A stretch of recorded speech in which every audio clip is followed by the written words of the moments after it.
Umbutho wabasebenzi COSATU ubambe uqhankqalazo kuzwelonke namhlanje.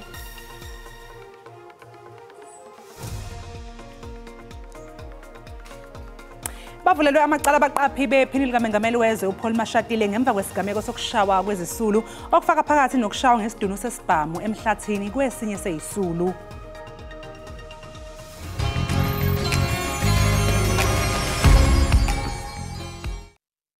Sanibona ngenibingelele umthandazo gatsha Mr Ngense sodwa ngabantawani ngemhlabeni naye Ekhaya Jikelele show entshe emnandi kakhulu siphethe sports siphethe indaba siphethe weather kumnandi kakhulu uhlala nje unethezeke nathi nithi hey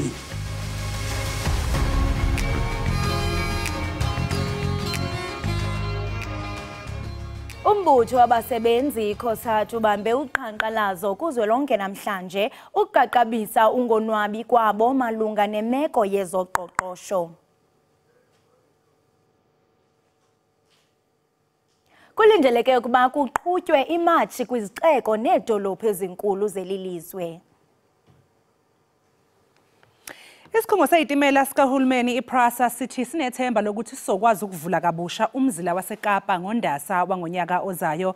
Lokhu kuncike ekususweni kwemjondolo eyinkulungwane eseyakhiwe eduze kwalojantshi. Ikomiti elibhekele ukusebenza kwezikhungo zikahulumeni iSkopa livakashele le ndawo.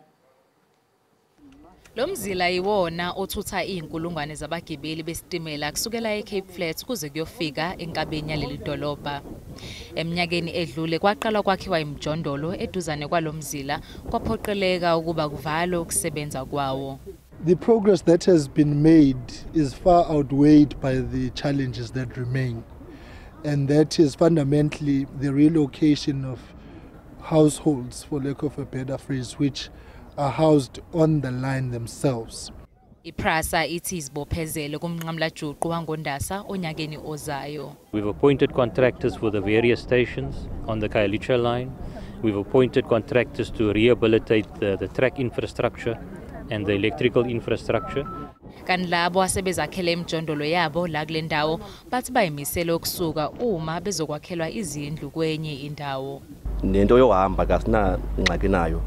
Kwakudala kakulonyaka kupheleyo okanye kulowa unyaka sithenjiswa ngathi singahamba siwilling ukuhamba qha ke sibona nje uba iprocess ke ingade iqhubeke iyoba sihambe. Into engazi kwenzeka asuzusuka apha nemikhukhu yethu kuthiwe siyobekwa kwelobala kuthiwe masimuve nemikhukhu soze kufuneka urhulumente asakhele temporals. iSkopa sizoba nomhlangano namhlanje nezinye izinhlaka ezithintekayo ukuze kuzwakale inqubekela phambili kulolu daba.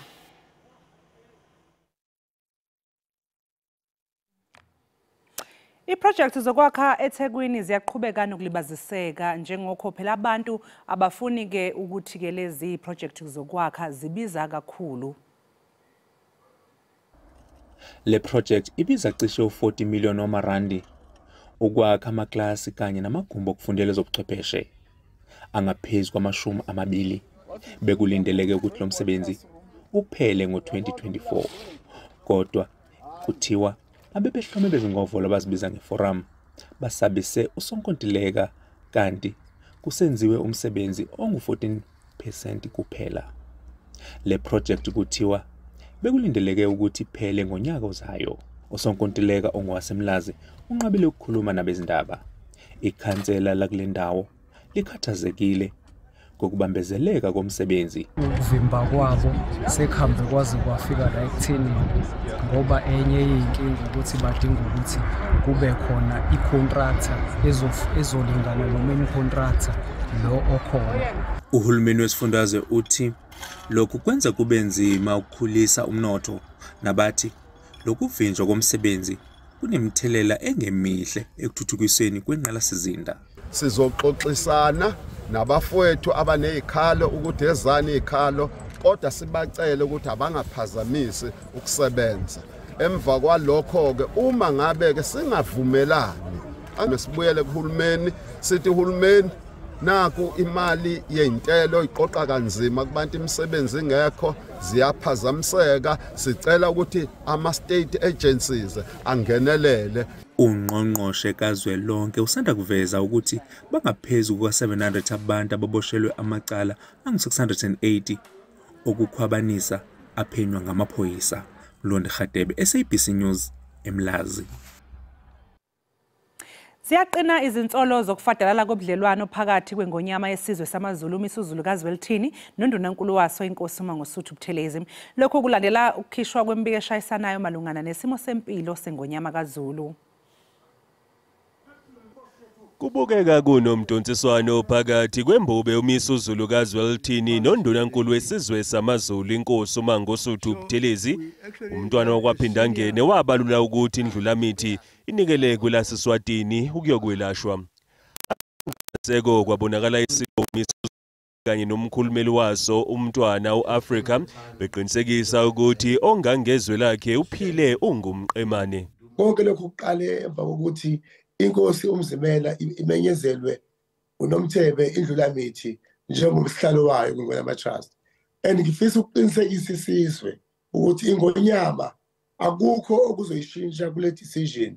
Ngisho benga-announce ukugula okulandelayo ngoba ngathi kuneschedule esikhona sokugula kwenkosi. Ujobelela ngokuthi ezombusazwe sezingene ezagamanxa ezindabeni zesizwe sikaPhunga noMageba. Shaqekile izolo imeya yaseZululand ithi ikhulumela uZulu. Ikhulumela uZulu njalo kodwa lo muntu uphethe ikhadi lepolitiki akanayo imandate yesilo. Umhlazi wezombusazwe uSolwazi uBheki Mngomezulu uthi kumqoka ukubhula leli langabi lomlilo elifufusayo kwazise kuyochaphazeleka nabamsulwa. Uma ngabe kuzoba khona insolo zokuthi iANC ingenelele endabeni zasendlonkulu kuzobe sekuphoqa ukuthi iANC ayiziphendulele ukuthi yona iyazina ngalodaba ime kuphi. Uma isiziphendulele njengeqembu kuyobe sekuphoqa ukuthi neIFP ayiziphendulele. Kanti ungoti wezamasiko nomlando wesizwe samaZulu Ekhaya Ndwandwe uthi konke lokhu kuzodala uqhekeko esizweni. Uma khona lokhu kudluthu phakathi kaNdunankulu kanye nesilo isizwe asivikelekile okungukuthi isizwe izitha zizongena kalula kanjani na kukhomba ukuthi isizwe sizokwehlukana phakathi ngoba khona abazoma nomntwana waphinda angene kube khona abazoma nesilo. uNdwandwe uthe zasendlunkulu azothiwa ngesifuba ingakho kufanele amalungu omndeni asekhulile kube yiwo angenelelayo. Ngakolunye uhlangothi ANC ijuwe uDokotela uZweli Mkhize njengomxhumanisi ozoqinisekisa ukubuyisana phakathi kwesilo noNdunankulu waso. Khona manjalo nomntwana okwaphinda angene ukhiphe istatimende etinyela umntwana uAfrica. Akwaziwa ke nokho ukuthi iyozala nkomoni. Kulezi ndaba ze-SABC ngingunqubeko Nzimande. Mbukeli ezingena manje zithi akasekho emhlabeni owayengungqongqoshe ehhovisi likaMengameli uEsop Pahad. Umndeni wakhe uPahad iwona ke uqinisekisile ukuthi lesombusazwe onohlonze akasekho emhlabeni kanti ke ushone eseneminyaka engama-24 ubudala. Uke wabake sesigungwini esiphezulu seqembu elibusayo kulelizwe iAfrican National Congress. Mbukeli ke lolu daba luyangena nje manje. Ngiyakuthembisa ke ukuthi isiteshi sethu esisakaza indaba amahora ngama-24 okuyisiteshi esisakaza ngolimi lwesingisi Channel 404 izokuhlinzeka ngalolu daba osukwini. Njengamanje imbukela sisiqunga sayitolo sizobuya emva komzuzwana.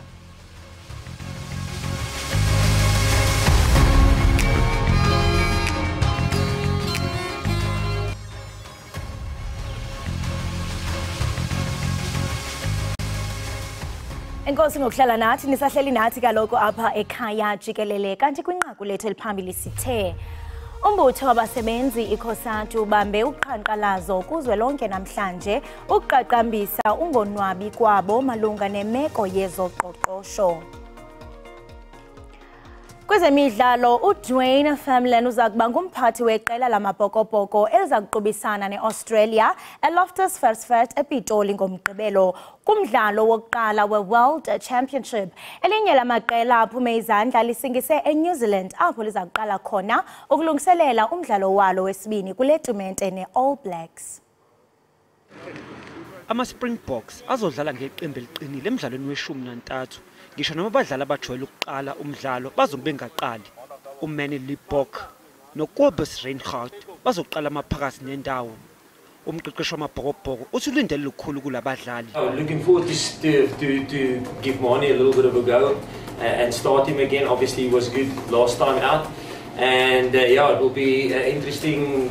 I think that combination will be quite exciting between Mani and Kobus. Yeah. Abadlali abayishumi abasendleleni ebheke New Zealand ukuyosijwayeza indawo ngaphambi komdlalo nama All Blacks eAuckland. We've been preparing for 3 weeks for Australia, and I think it's more respect for the competition.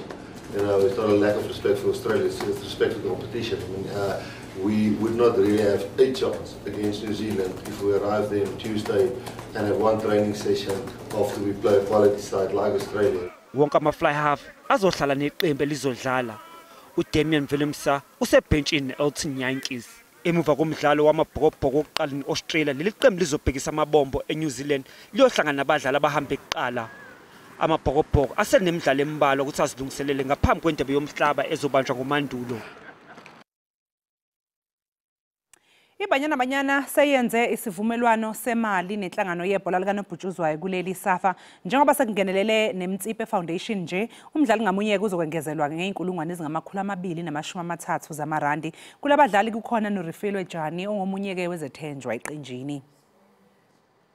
Ibinxusela ukuthi izolekelela iMtsipe Foundation njengoba bekunengxoxo phakathi kwenhlangano ebhekela abadlali bebhola likanobhutshuzwayo iSAFPU nenhlangano yebhola likanobhutshuzwayo kuleli safa.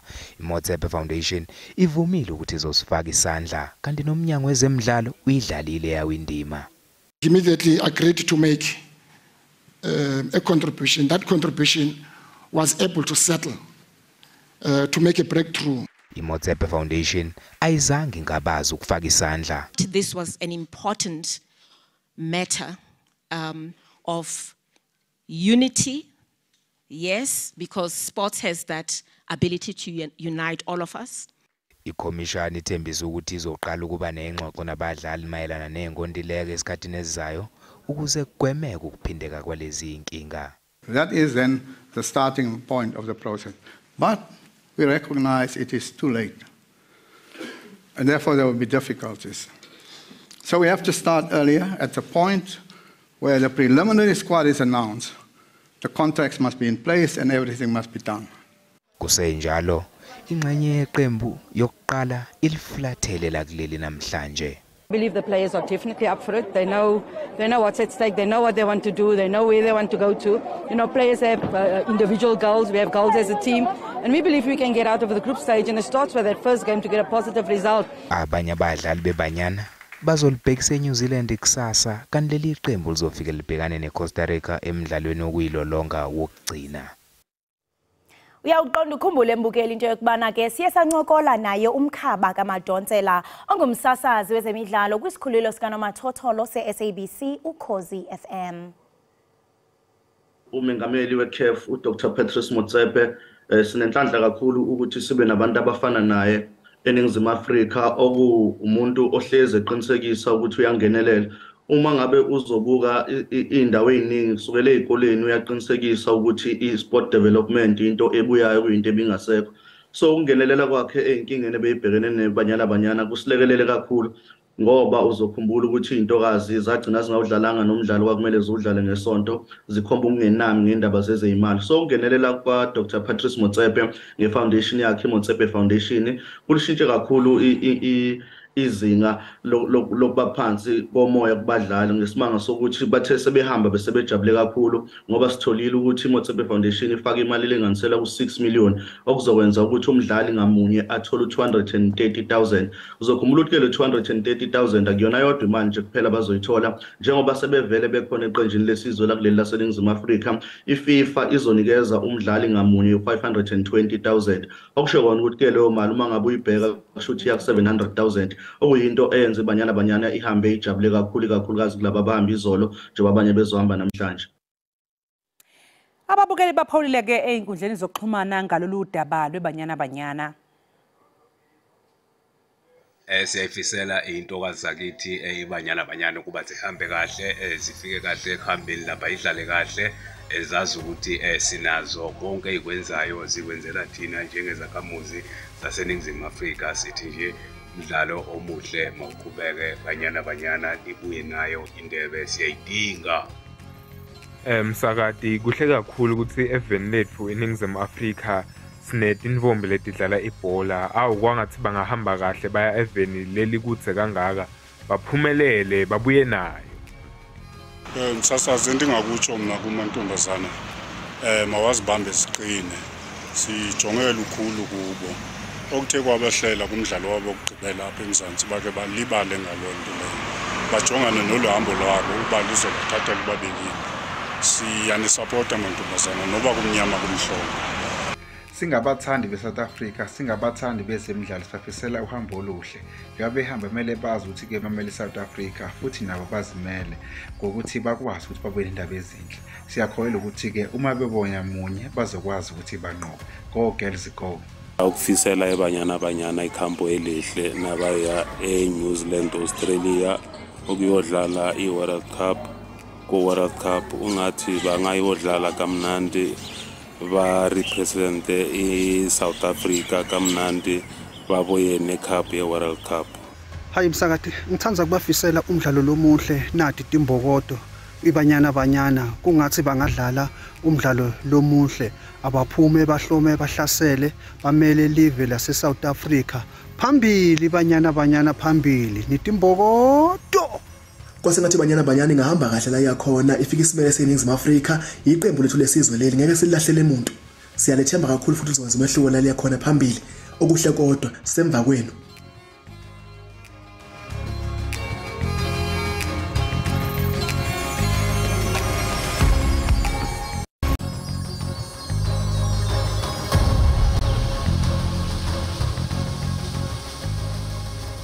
Enkosi ngokuhlala nathi nisasibukele kaloku apha ekhaya jikelele kwinkqubo-ndaba yakho uDTT. Kumaxesha ngoku kunamagama ke angundaba mlonyeni afana noBlesser, Blessy, Gold Digger, Slay Queens njalo. Amagqiyazana ke abupikotho aphila ngobumbejembeje. Uthi ubhuti sathi hayi baba abe FCC ejonge ukuba isipaji siquvile kusini na. Ewe kaloku bakhangela novimba abathe futhu. Bangena ke kubudlelwano ngeenjongo zokuba banikezwe imali, izipho, intyantyambo, ndibala ntoni na. Imangu ina etheke kwabelwane ngesondo. Njengoko ke amanqanaba oqoqosho eqhoqekile ezintombi zona zithi zinyathela ebhotolweni. Ingaba ukhe wazibuza ukuba ubomi bunjani begold digger? Ava ke estudio sikonye noDidi Minen, i-femininity coach, ukwazibiza ke ngokuba yi-gold digger. Uthi yena unotshe inkomo ingazala umuntu asoze yena azibandakanye neqabane elingenantsiba imali ukutsho. Singathanda ke mbukela into yokubana sikwazi into yokubana sikulumkise apha ekhaya into yokuba abantwana bangazibandakanyi noludliwano ndlebe kuba alibalungelanga. Didi, masikubulisa sikwamkele ekhaya jikelele. Hello ndiyavuya uba nani. Nathi siyavuya uba ube khona. Uzibiza igold digger. Ewe. Awugrumbi emayini okanye usebenza emayini okanye kwenzeka ntoni? Ingayiyo nemayini, ingayiyo imayini ndiyayivuma uba ingayiyo imayini. Into yoba ndithi ndiyi-gold digger is that abantu babethanda usebenzisela ogama ngokundithuka becinga uba bayandithuka. So ndiyazixela uba let me take eligama ndili-own ndizixelele mna uba ndiyi-gold digger because if umuntu uzothi kum ndiyi-gold digger uba ecinga uyandithuka akasandithuki ke ngoku if ndim othi ndiyi-gold digger. Mntasekhaya uye waba introduced njani kule lifestyle and also usithele thuphe uba ubomi bakho njenge-gold digger uvuka wenze ntoni, u-introduce njani kule lifestyle? I-gold digger ndiqale ukuba yiyo ngosuke ndiphelelwe ngumsebenzi a few years back. I think it was 4 years now, 4 to 5 years, 3, 4, 5 years ago. And ndabe ndisokola ke ndine-boyfriend that time. Ndayixela uba heyi mntu wam ndiphelelwe ngumsebenzi apha sona so wathi umntu ithini irent yakho yimalini, ii-bills zakho yimalini, igrosari yakho yimalini. Yaqala njalo ngelaka ke since then ndiye ndibe nelaka yoba ndidibane namadoda andincedayo andiphi imali. And then xa ndibalisa ebantwini uba okay ndiphila le mpilo ngolu hlobo bandithuke ke ngoku bathi ndiyi-gold digger. Kulapho ke ngoku ndaye ndathi okay mandithi mna ndiyi-gold digger. So ubomi bam mna ndiye ndithathe imali emadodeni either i-boyfriend yam okanye lo mntu undithandileyo ndiyisebenzise to expand i-brand yam. Even now I have a brand, that's why ndinguDidi Minen, because of the money endiyithathe emadodeni ndiyithathe ndiyisebenzise ndiqala ibhizinesi, ndiyithathe ndiyisebenzise ndiqala ibrand, ndiyithathe ndiyisebenzise ndipublishe. Even incwadi ndayipublisha ngoncedwa ngumntu wam ex yam. Ndicela uyibulela ke nayo if ibukele ndicela uyibulele ex yam. So ndase ka ngifuna ukuqonda bana xa udibana nayo indoda into yokuqala imali. Ewe, 100%. 100%. So ndiyaqonda ukubana le lifestyle funeke mhlambe uhlale uposh utheni sentsho ungumuntu ohlala uzilungisa from inwele to your weight and your beauty. Ewe, ndizilungisa oko. Phofu ndizilungisele isiqu sam mna andizilungisele amadoda, but iye incede kwalapha emadodeni ke ngokuba nabo babe nomdla kum babe ndibona ba ndilanto kuthiwa ngu-high maintenance. Kuthiwa mos u-high maintenance xa usenza inzipho, ubhizi neewigi, ubhizi neechopsi. So I would advise umuntu ongumama, if uyazilungisa zilungisele isiqu sakho, but izokunceda in that uzosolo attracta abantu who are able to deal nobu high maintenance. Into nayibona is that xa indoda ingenamali and then wena ungenzi inzipho, ungenzi makeup, ungenzi inwele, uzoba nomdla ngawe. But xa ekubona ufakele uwenze inzipho, unxiba ichopsi, akazoba sakufuna because uyakubona ba izinga lakho liphezulu kakhulu for yena ngokwemali. So uthi unotshe asoze mhlambe uzibandakanye neqabane elingenamali. Never. Senditsho what if ke ngokuliphakade lakho ngumuntu lona oza kuthanda akuthande. Andilifuni uthando mina lo muntu ongenamali. Andilifuni mntazi. Andilifuni. Ayilulo. No. So okay ke mntazi, so sibona mhlambe siphila kwixesha apho amadoda sifumanisa into okubana nabo badila ne-mental health problems and ezinye zazo ziziya kulanto yokuba yo indoda must mayithi. So mhlambe awucingi into okubana ingabafaka uxinzelelo umuntu mhlambe azibone ukuba hayi andiyondoda because andikwazi mhlambe ukuprovide. I think if umuntu ongutata uzofila ukanye azibone ingathi akayondoda ngenxa ibengenamali, right. You should feel like awuyondoda if awukwazi uprovide because ngumsebenzi womuntu ongutata uprovide. Sakhula sibuka otata bethu notamkhulu bethu besenza izinto beyosebenza ezomayini abuye anike umama imali endlini okanye umakhulu imali endlini. Ngokwendalo yethu singabantu abangomama nabantu abangotata, indoda is a provider and protector. Nobody can change that. So if indoda izoba ne-depression ukanye ibe ne-anxiety ngenxa yoba ingenamali, that's good. You should use that depression and anxiety to motivate yourself. For instance, nam kudala ndasokola, nam I've experienced hard times and tough times financially, but I never said banzohlala ndibe ne-depression. Ndacinga ngengqondo yam ba mandithini ukuze ndiphume kule meko. So umuntu xa engumuntu ongutata, especially more than umuntu ongumama, ngoyena umele uba usebenzisa lo meko as a motivation yoba alungise ubomi bakhe. And I feel like as abantu abangomama, abantu abangodada, we can make them successful ngokuthi we expect more kubo. By expecting more from them, we will make them successful because indoda esengqondweni izoyibona ezinto eyozomotivate loo nto. For instance, umuntu afune wena ayazi ba if ndifuna lo sisi ndingenamali ndingenantoni, I will never get her. So now I need to work hard and ndisebenze ndibe ngumuntu ukuze ndimfumane. If abantu abangomama, more and more abantu abangomama would have that mindset, more men would be motivated to work. Oh, okay, ke mntasi iyavakala. Asikwazi uyibalekela ingozi mhlawumbe of this lifestyle because ndiyacinga into yobana mhlawumbe abanye udibana nabo kwi-apps ufumanisa into yobana awumazi nomazi. And ndikhumbula esinye istory somnye wathi no sadibana andazi ezi app ezikhoyo. And yes, othinda yes. Okay, uyabababaza nabo. Ndikhona ndiphambi laqala. Okay.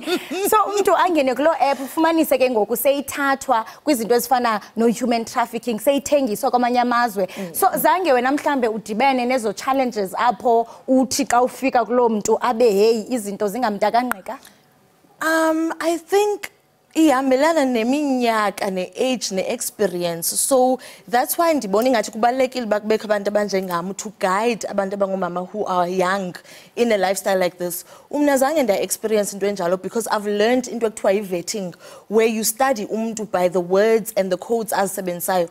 Loo nto ke ungayifumana ku-TikTok wam where I'm constantly giving tips to women on staying safe, safety first, always. If une date nendoda yakuthinda okanye kubhadu online ntoni, you cannot go endlini yakhe, you cannot go to a private place indawo territory yakhe. Funeke niye either a restaurant okanye into like indawo public. So that's the first tip I always give women. Number 2, na xa usiya kulo date uya nayo lo ndoda udibana nayo online or udibana nayo face to face or what, when you go to that date you always go uphethe ibus fare yakho. Ungaze uzixelele bana uzonikwa ilift yindoda mayikugoduse mayazi address yakho on a first date. So those are the things that women need to so understand. When do you get comfortable clear setup? When do you get comfortable? Because I mean, yes, but in exchange for inansikana. So when do you get comfortable? You get comfortable already when as mama. Ungazuza rashe umna that's into endiphila ngayo. Suzirasha suzicela bana exchange. Yabona suzicela exchange. Sonke siyayazi ba amadoda ikhonto ayifunayo kwabantu bangomama. And ilapha kuthi emzimbeni lento bayifunayo, right? And then abantu bangomama ikhonto bayifunayo kwabantu bangotata. Isezimpokotweni zabo ke leyo. So i-exchange asoze ngabe yo exchange whether siyayideny or not. Yeah, exchange. So now the only thing I can say is do it la exchange at a time that you are comfortable. But make sure bana wena uyakunika imali from day one edibana nawe. Yo, of course, day one. Yo, okay, imake ngoku. Ndifuna ukuza kulomba ke ngoku since kuzowenzeka as exchanges mosulala nabantu aba different kukho nezinto zo soul tiles baxa uzawubelana nomuntu umoya wakho nokudibana naye kube khona nentetho zokuba amanye amadoda mhlambe athwele njembe ethwele nje azawufaka ezizithwalo kuwe awuzoyika ezonto and uziprotecta njani? Andizoyika ezonto because baninzi abantu bangomama balala nabantu bathweleyo abalala nabantu abarongo abalala nabantu abakhohlakeleyo abangafumani kwa mali abangafumani kwa grocery abangafumani kwa rent. Yabona, so at least I'm going to take that risk and yes by ikhonto enzoyifumana. There's plenty of women especially up in South Africa abalala namadoda back room every day for nothing.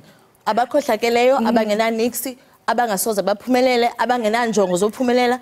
So at least I'm getting something for the risk that I'm taking because into ekufuneka sikhumbule singabantu abangomama is that ulala okanye even uthandana or ujola nomuntu ongutata yi-risk full stop whether unemali okanye nganamali and ke ngomna yi-risk engingasoze ndiyithathe for free.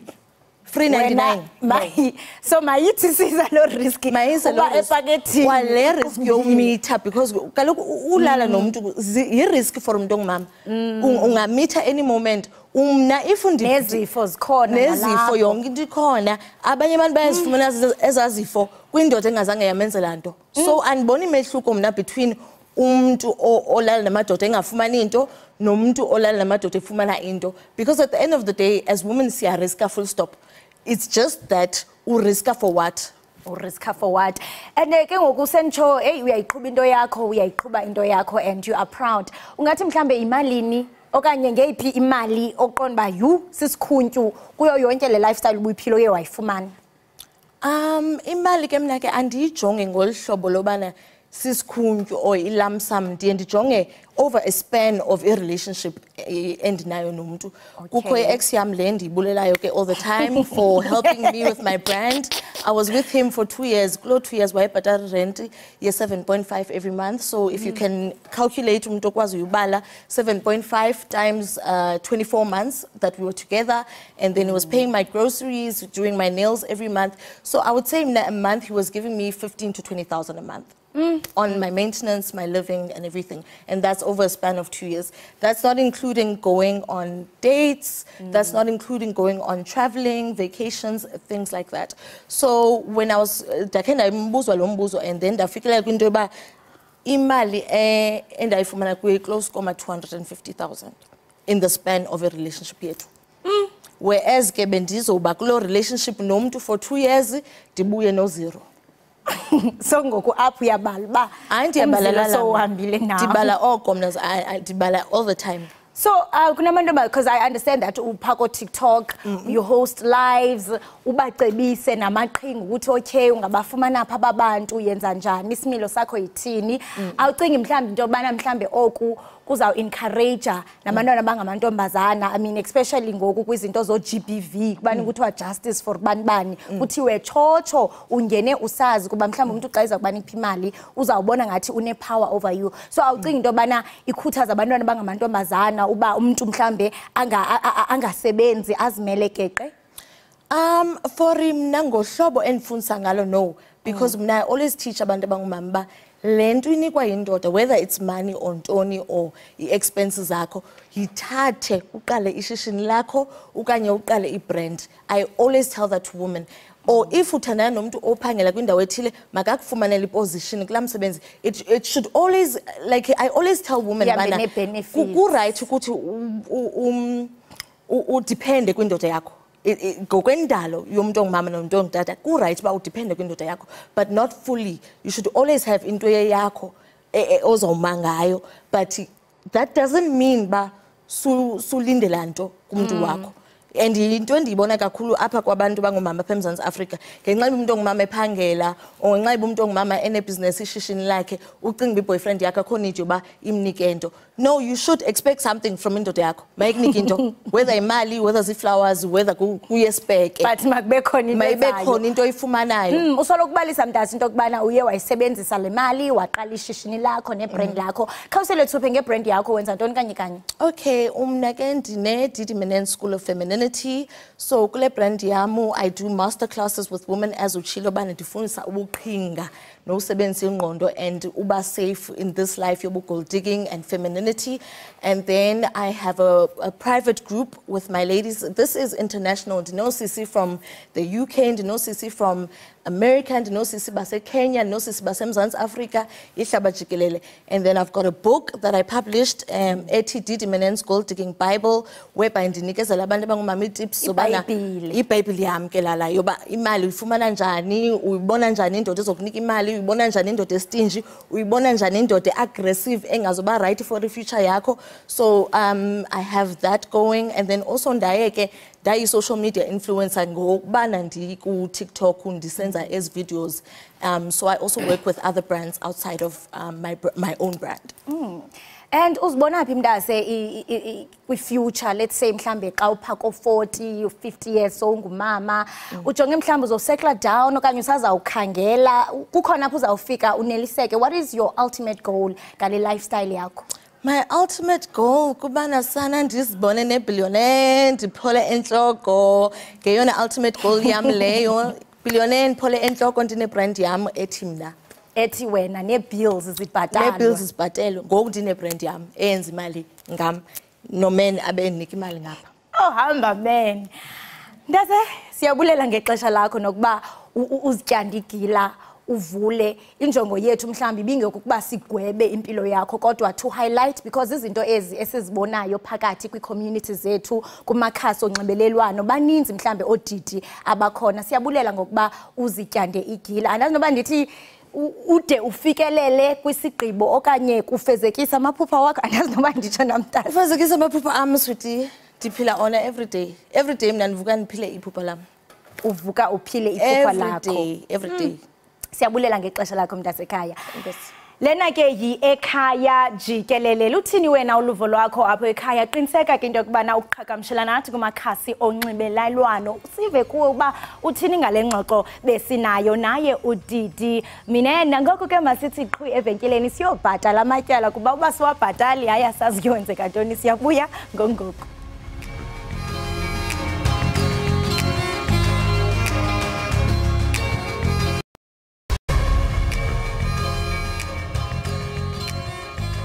Sikwamukele mbukeli Ekhaya Jikelele. Kanti mangabe siqhubekela phambili, ukukhulelwa kwentsha kunomthelelo omubi kakhulu empilweni yabo. Enye intsha ekhulelwayo iye inqumo ukuyeka isikole, enye ihushule nezisu, igcine inenkinga zempilo nengqondo. Yize kunjalo osemusha oyintombi into othi kuyahlaleka ebuntombini, usaqaleke inhlangano engenzi inzuzo ukuze yenze umehluko empilweni yamantombazane. Intatheli engumdidiyeli wohla lwasekuseni lwe-Ekhaya Jikelele uPatience Dlamini usihlanganisele umbiko olandelayo. Let's unveil our finalists. Indoni Miss Cultural SA inhlangano engenzi inzuzo eyasungulwa nguDokotela Nomcebo Mthembu. Phakathi kokunye injongo yayo ukuthuthukisa nokwakha intsha eziqhenyayo ngamasiko ayo futhi egcina izimiso zayo zokuziphatha. Izinhlelo ezifana nalolu zibalulekile kakhulukazi njengoba sibona kamuva nje intsha iba ngabazali ngaphambi kwesikhathi. Ukukhulelwa kwentsha kunomthelela ongemuhle kakhulu empilweni yayo. Abanye abantu abasha abakhulelwayo banquma ukuyeka isikole, abanye bahushule izisu ngasese bagcine sibe nenkinga yezempilo nangokwengqondo. Omunye wabahlanganyela kulolu hlelo nguRachel Mpela othi uhlomule kakhulu ohlelweni indoni futhi uyaziqhenya ngokuba yintombi nto yize eneminyaka engama-21. Uthi kuyahlaleka ebuntombini. uRachel usesungile eyakhe inhlangano engenzi inzuzo ibuyambo yamatshitshi. Salengqondi ingqondi qiqileyo yasematogwini intombi manje ibhinqile nje iqaba imbola divuleleni kaloku ndizokucakatha ndibhensi sento ezakuba sisisombululo kule ngxubakaxaka exakela amaxhego kaXhosa eyakusabela ndinguRachel wakaMpela ndinguTogu ungqonde nentshaba zingena umenza nto ke phofu obulawu obutsolo bentonga ngumtshana phaa bhayi okhethe inyaka emnyama ecandisiziba omsuthukazi ndisisizukulwana kaloku phaa kwagxarha osiyoyoyo omahlahlana ihlahlela jula phesheya komlambo lavela selimrhuqi uma kwidolophu yaseSterkspruit ndisela kumlambo iqili wona osenzelwa ngumlambo ityumbu kwisithili saseheshele kwilali yakwaNkubane phantsi kwenkosi utata uNkubane umqwenango kakhe ndintombi nto andisibhagwisi hayi ngoba ndoyika bani nto nje zixabiso lobuhlathi basekhaya ndilantshatyambe emagqabi engavuthulukiye nasebusika ndintlanga emhlophe ihlahle imitha yelanga larhoshi khawu. Ukusitshela-ke kabanzi ngalokho akwenzayo guqula isimo ebantwini abasha ukuze sibe ngcono. Njengamanje-ke sixhumana noRachel Mpela eseMpumalanga Koloni. Rachel, sikubingelele sikwamukele ohlelweni Ekhaya Jikelele. Bazani indlebe nixhumene xokwana ndiyathetha ngoku magaba umthikaqamata zidwesha nani zincuba buchophoze lizwe ndiyabhotisa elakubizwa nelokusabela ndinguRachel wakwaMpela. Hayi siyabhotisa nathi Rachel si Ekhaya Jikelele. Mangabe-ke sixoxisane ke Rachel lapha sicela usixoxele ukuthi uyini umsebenzi wenhlangano yakho engenzi inzuzo yebuyambo yamatshitshi foundation. Ngibuza ukuthi uyini umsebenzi wenhlangano yakho cause siyaqonda ukuba unenhlangano engenzi inzuzo ibuyambo yamatshitshi foundation ngabe yini umsebenzi wayo? Enkosi kakhulu sithi ngombuzo wakho sithi ndiqale ungenela indoni kunyaka ophelileyo. Xa ndibuya endonini ngaba nombono ukuba akungabo bonke abantwana balapha elalini yam abakwazi ufikelela kwindoni. Unganjani ndibe ne-foundation apha elalini ezabakufitshane kubo bonke ezakwazi uba ibaqokelele bonke ebizwa ngokuba yibuyambo yamatshitshi foundation. Ibuyambo yamatshitshi foundation yintoni? Ibuyambo kulapho ndiqokelela abantwana abangamantombazana nabangabafana kodwa i-foundation yam igxile ikakhulu kubantwana abangamatshitshi. Apha kwibuyambo ndibafundisa indlela yokuziphatha, uziphatha njani xa ungumntwana oyintombazana, yintoni ezilindeleke uba mawuzenze xa ungumntwana oyintombazana, indlela yokuziphatha, indlela yokuthetha nabantu, intlonipho kuba kaloku ubuntombi abuhambi bodwa mama. Indlela ukuba mawuziphathe ngayo, intlonipho, ukuhlonipha amasiko nezithethe zethu apha kwantu. Kwibuyambo ke siba nazo i-girls and boys indaba kuba kaloku siphila kumakhaya angafaniyo kwaba bantwana bam. Ayifungabo bonke abantwana bakwazi ukuthetha nabazali izinto ezifana umzekelo abantwana xa besesikisa xa befika kula age yo-15, 16, 17 sibiza ngoba yi-puberty stage. Kunezinto ezenzekayo kwi-personal life yabo abangakwazi ukuthetha nabazali. Baye bazithetha kwi-foundation basithi Rachel kwenzeka kanje ndize ndithini, sithi Rachel kwenzeka kanje ndiza ndithini. Sinazo i-girls indaba apho ndibaxela ukuba ixesha lokusikisa liba khona apha ebomini. Izinto eziphelekileyo bangothuli xa bedibana neemeko ezifana zizalo kuba abanye bahlala noomakhulu emakhaya. Akukho lula koomakhulu uba bavule bathethe nabantwana. Rachel, manje ukubamba kwakho ke iqhaza ku-Indoni Cultural SA ingabe kube namthelela muni kulokho sukwenza njengamanje? Ngithi ngibuza ukuthi ukuba ingxenye kwakho ukuthi ungenele Indoni Cultural, how did it influence what you are doing right now? Kube namthelela muni kulokho osukwenza manje ngokuthi ukhiphe le foundation yamatshitshi? Indimncedile kakhulu into yongenela indoni kuba ezinye izinto bendingazazi ukuba ukanti xa uziphethe kahle ungumntwana oyintombazana uligugu ulibhongo nekhaya lase-Afrika. Indincede kakhulu into yoba mandingenele indoni ndikwazi ukufunda ezinye izinto ezendiye ndizifundisa abantwana bam kule foundation yam kuba endonini siyafundiswa indlela yokuziphatha ubuzwe inhlonipho amasiko nezithethe amasiko ezithethe nangamanye amazwe khona ukuze singahombeli kuphela amasiko nezithethe wenkcubeko yethu.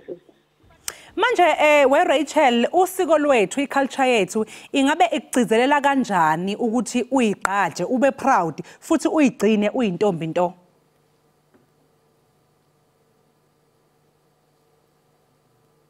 Rachel Mpela ngabe usasekhona sisi? Esisekhona. Oh bese ngibuza ke ukuthi iculture yethu ngabe igcizelela kanjani ukuthi uyigcine uyintombi nto futhi ube proud ngalokho? Iculture yethu itheni? Hayi uRachel ngathi unenkinga yokungizwa. Rachel ngabe usangizwa kahle sisi? Ngiyakuzwa sisi network yaqhawuka mara ngiyakuzwa manje. Oh no bengibuza ngeculture ukuthi iculture influence kanjani ukuthi uhlale uyigcine uyintombi nto. Oh okay sisi ngiyabulela ngombuzo wakho. Sisi i-cultural school incede kakhulu kuba kaloku benzingazi kweli xesha esiphila kulo ingakumbi into yobuntombi nento yokugcina i-virginity yakho ayonto seyiphakamisele kakhulu kuba kaloku sesiphila kweli xesha esiphila kulo. So into yokuba ndingenele i-cultural school incede kakhulu ukuthi ndazi ukubaluleka kwe-values that I hold on kanti iziphathe kahle. Ndazi imvelaphi yami, ndazi uba xa uyintombi kunezinto ezilindeleke uba uzenze, kunezinto ongalindelekanga uba mawuzenze. Umzekelo xa uyintombi into awunofumaneka kwiindawo ezifana neethaveni kuba kaloku unefuneka uprotect okanye ukhusele isidima esesithethe kuba kaloku kwilizwe siphila kulo lilizwe libi kakhulu because amatshintshi zii-target so funeka ubuye ukhumbule indlela yozikhethelela noba mawuyiphile kuyo yonke into eyenzayo. Hayi siyabonga ke Rachel Mpela ngesikhathi sakho sikufisele ke konke okuhle ke ngefoundation yakho engathi ungaqhubeka nje sisi wenze umsebenzi omuhle mhlambe ke lilanga network yakho misi right siyoxoxa ke isikhathi esithe ukuthi xaxa njengamanje ke mbukeli lo besixoxa nabe ku Rachel Mpela oyintombi yase Sterkspruit eMpumalanga Kapa ekhuluma nathi ke ngomsebenzi omuhle wenza ukuthuthukisa intsha endaweni yangakubo njengamanje ke sithiqunga seyidolo sizobuya emva komzuzu.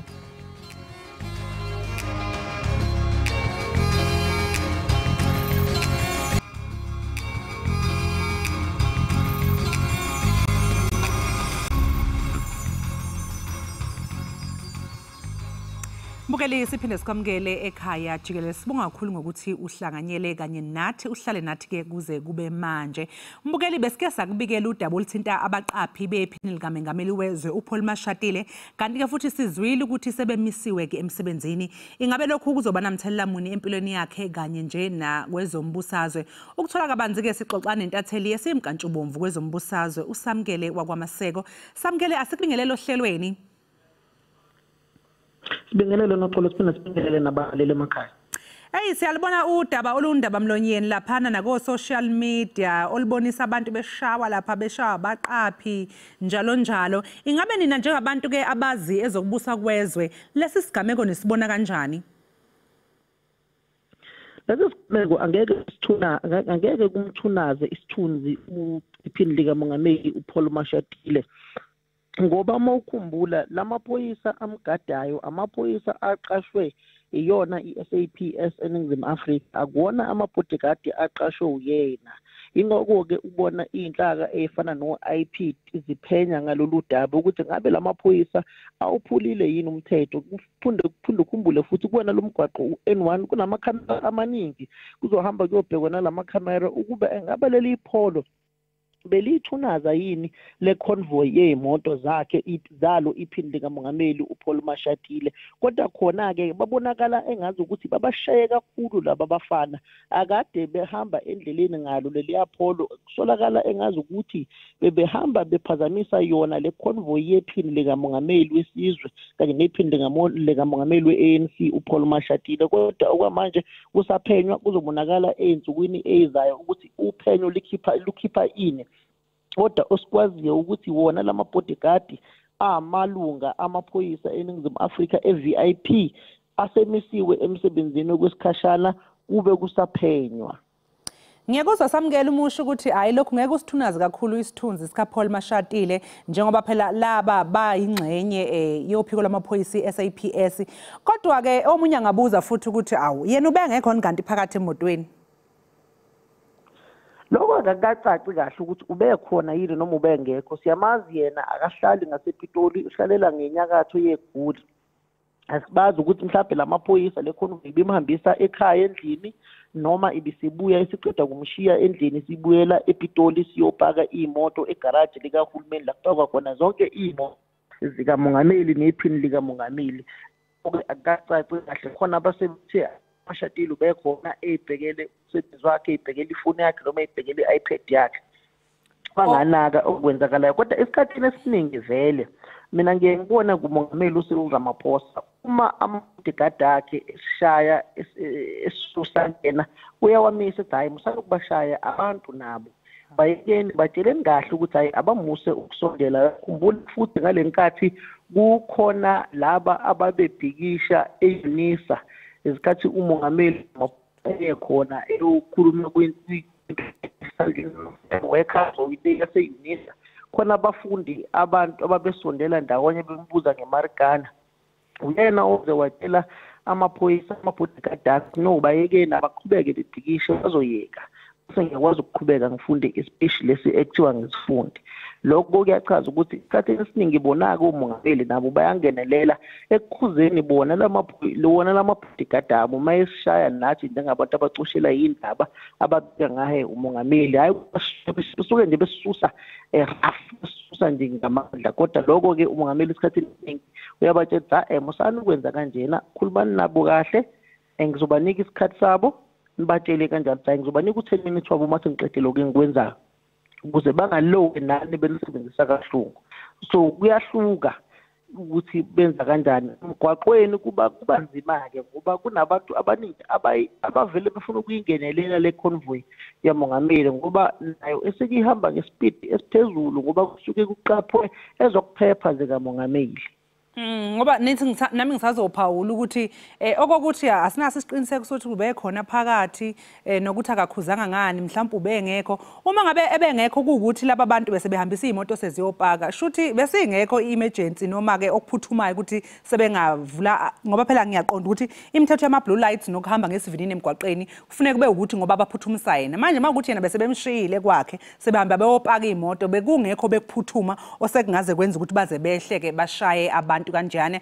Kodwa ke futhi ke siyazi ukuthi phela kuthiwa sephawulileke uMashatile ngalokho. Ingabona ucabanga ukuthi kunesisindo yini lokhu akushilo uMashatile ngalesi sigameko? Kunaso isisindo lokho akushilo ngoba ushilo ukuthi uCommissioner wamaphoyisa uFani Masamula kanye noNgqongqoshe ubheka icele abaliphenye lolu daba wase wathi naye akawuthandi ukuthi abantu basebenzise udlame ukuze bazokwazi ukuthulisa abanye obeyekise abanye ukuthi beyeke ukwenza into engekho semthethweni abayenzayo. Kube namazwi amahle akawakhiphile kodwa ke lokho okusho amazwi akungeke kwenze umehluko. Kuyobonakala ngokuthi uzoya yini na uyobona amalungu emndeni yalabafana abashawe amabodyguard akhe ubanikeza isinxephezelo ukukhuluma nabo ayoxolisa mehlo namehlo nabo. Lokho ke ikona kuzoba nesipho kakhulu kunokuthi nje akhiphe istatement. Siyabonga kakhulu ke samukele ngesikhathi sakho sikufiseleke nosuku oluhle lo mbukele bekusamukele Meseko besixoxisana naye mayelana nodaba lwabaqaphi baka sekela mengameli wezo Paul Mashatile ke okuthiwa bashaye abantu lapha emgwaqeni sabona ke inkundleni zokuxhumana. Njengamanje ke mbukele sesifike ekupheleni kohlelo lwethu besikuphathelelwa namhlanje. Sibonga kakhulu ngokuthi uhlanganyele kanye nathi madlungothi ababukeli sesizobabona kusasa. Helele lele papayi siyanithanda nisale kahle babukeli emakhaya.